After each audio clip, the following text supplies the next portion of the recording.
आई काही क्षण घरात गेली आणि 4 वर्षीय रियांशचा गोबर गॅसच्या टाकीत पडून मृत्यू.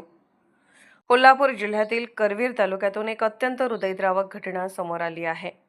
साबळेवाडी येथे खेळताना अवघ्या 4 वर्षाच्या चिमुकल्याचा गोबर गॅसच्या टाकीत पडून दुर्दैवी मृत्यू झाला आहे.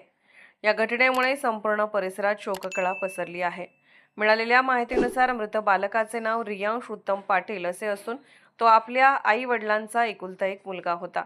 मंगळवारी सुमारे दुपारी 4 वाजण्याच्या सुमारास रियांश बेंदूर सणासाठी बनवलेल्या चिखलाच्या बैलांसोबत घराच्या मागील बाजूस खेळत होता. त्यावेळी त्याची आई अनुजा पाटीलही त्याच्या सोबत होत्या. मात्र काही कामानिमित्त त्या काही क्षणासाठी घरात गेल्या. परत बाहेर आल्यावर रियांश दिसत नसल्याने त्यांनी त्याचा शोध सुरू केला. कुटुंबियांनी आजूबाजूच्या परिसरात शोध घेतला, मात्र रियांशचा काहीच पत्ता लागला नाही. याच दरम्यान घराच्या पाठीमागे असलेल्या गोबर गॅसच्या टाकीजवळ त्याच्या चपला आणि खेळणी आढळून आली. त्यानंतर फावड्याच्या साहाय्याने गोबर हलवून पाहिले असता रियांश टाकीमध्ये आढळून आला. त्याला तातडीने कोल्हापूर येथील CPR रुग्णालयात उपचारासाठी दाखल करण्यात आले.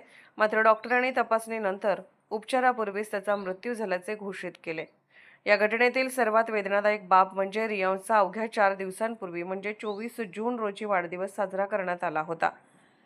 वाढदिवसाचा आनंद साजरा झाल्यानंतर काही दिवसातच या दुर्दैवी घटनेने पाटील कुटुंबावर दुःखाचा डोंगर कोसळला आहे.